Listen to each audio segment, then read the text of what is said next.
लोग मुझे कमेंट करेंगे, मोटे तू तो वृंदावन लस्सी पीने चला जाता है। मुझे फर्क नहीं पड़ता, मुझे फर्क नहीं पड़ता, मुझे नहीं फर्क पड़ता, मुझे फर्क नहीं पड़ता, मुझे फर्क नहीं पड़ता, मुझे फर्क नहीं पड़ता।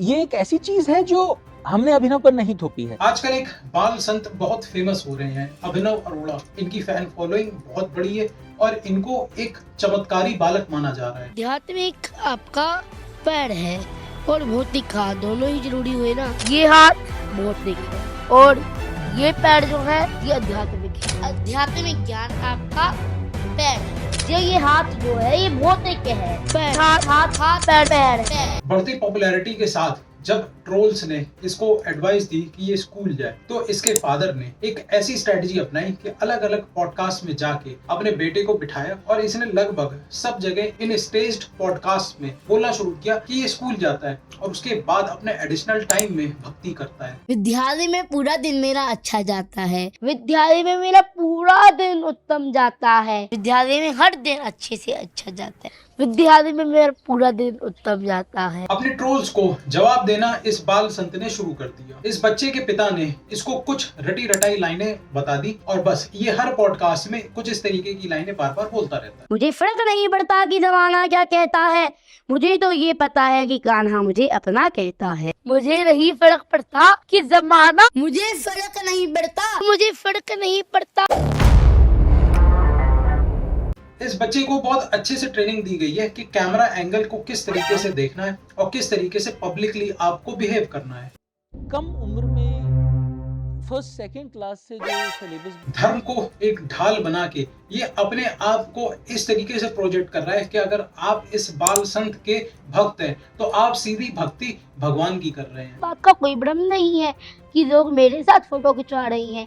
मैं तो ये सोचता हूँ कि लोग मेरी भक्ति से ठाकुर जी के साथ फोटो खिंचवा रही हैं। अब ये बहुत ही स्मार्ट स्ट्रेटजी है, यानी आप अगर मुझसे मिल रहे हैं, मेरे लिए भक्ति कर रहे हैं, तो आप बेसिकली भगवान की भक्ति कर रहे हैं। जो भी मेरे फॉलोवर हैं वो मेरे फॉलोवर नहीं हैं, वो तो मेरे ठाकुर जी के फॉलोवर हैं। और हमारे यहाँ के पॉडकास्टर तो सब के सब बिकाऊ होते ही हैं। वो पहले से स्टेज मैनेज करके रखते हैं और एक पीआर के रूप में इस बच्चे के पॉडकास्ट काम आते हैं। आपका डेली रूटीन कैसा होता तो आप मुझे अपना स्केड्यूल बताइए। आपका जो डेली रूटीन है, आपकी जो दिनचर्या है, जो आपकी दिनचर्या चलती है। सवाल भी सेम होते हैं और जवाब भी सेम। 3:30 बजे जग जाता हूँ मैं, 3:30 बजे, 3:30 बजे मैं सुबह 3:30 बजे मैं 3:30। अब जो बूढ़े बुजुर्ग लोग हैं उनको केटर करने के लिए तो ढेर सारे बाबा मार्केट में आ चुके हैं। तुम भेजते हो स्कूल, भेजो।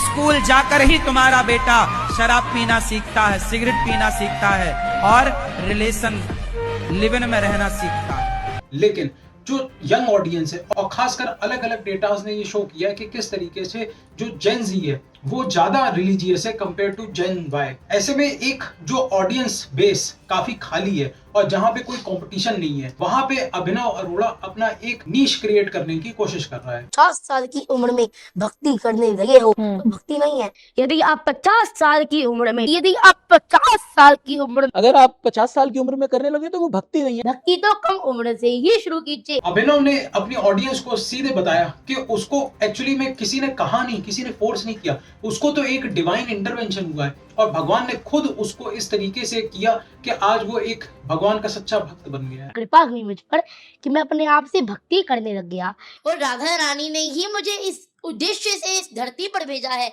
श्री राम जी ने सिखाया है मुझे ये सब। ये एक ऐसी चीज है जो हमने अभिनव पर नहीं थोपी है। अगर कोई भी सवाल उससे आउट ऑफ सिलेबस पूछ लिया जाता है तो फिर उसके पास कोई जवाब नहीं होता है। जब आप किसी को देखते हो तो आपके दिमाग में क्या ख्याल आता है? बताइए।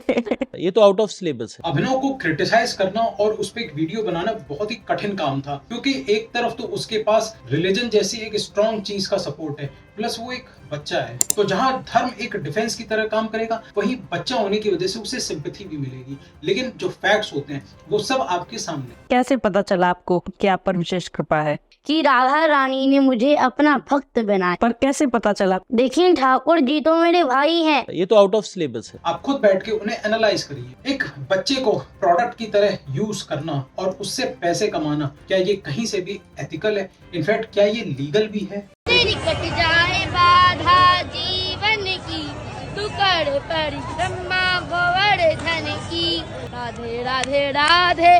2020-21 में अभिनव अरोड़ा के पिता तरुण अरोड़ा एक स्टार्टअप शुरू करते हैं फालूदा एक्सप्रेस नाम से। इस कंपनी को प्रमोट करने के लिए उन्होंने एक बहुत ब्रिलियंट मार्केटिंग स्ट्रेटेजी लगाई, जहां पर उन्होंने किसी बहुत बड़े मॉडल को या किसी एक्टर को नहीं लिया, बल्कि एक छोटे बच्चों को लिया, और ये उनका अपना ही बच्चा था, अभिनव अरोड़ा। इस एड को बनाते वक्त तरुण अरोड़ा ने नहीं सोचा होगा कि आगे चल के वो अपने बच्चे को एक बाल संत के रूप में प्रोजेक्ट करेंगे। ये बहुत ही नॉर्मल बच्चा दिखता है एड में, जो मोबाइल से खेल रहा है। फोन बिल्कुल इस्तेमाल नहीं करते आप? नहीं।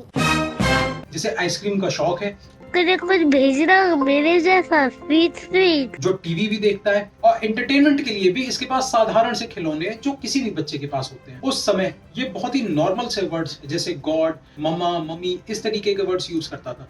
बल्कि इम्पोर्टेंस गॉड से भी ज्यादा होती है। गुड इवनिंग मम्मा, सुपर मम्मी है तू मेरी। लेकिन आज ये ठाकुर जी, राधा रानी, मेरे प्रभु, मैया, ऐसे वर्ड्स यूज कर रहा है। राधा रानी नंद किशोर है, बिहारी जी राधा रानी, और मेरे मैया ने मेरे साथ कंडीशन रखा रखी है। मैया ने मेरे पास परसेंटेज रखी हुई है। जो मार्केटिंग स्ट्रेटेजी है, जो पैकेजिंग करी गई है अभिनव अरोड़ा की पर्सनैलिटी की, वो तो बड़ी जबरदस्त है। अभिनव अरोड़ा का कहना है कि उसने जब से होश संभाला है, उसने भक्ति ही करी है। मैं जब बोलने लगा था तब से ही भक्ति करना शुरू कर दिया था। लेकिन फिर ये एड क्या कहता है?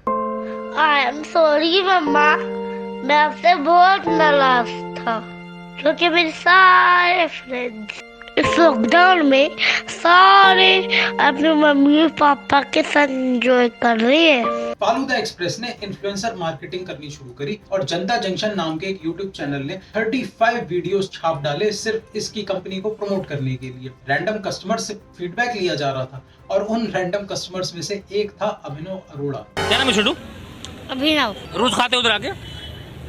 हाँ, कैसा लग रहा? बढ़िया बढ़िया। उस वक्त ये पोल खुलेगी किसी को पता नहीं था। अभिनव की माँ और बुआ भी वहाँ पे खड़ी हुई हैं कस्टमर बनके, और बढ़िया से रिव्यू दे रही हैं जनता जंक्शन को। बहुत बहुत बहुत स्वाद है।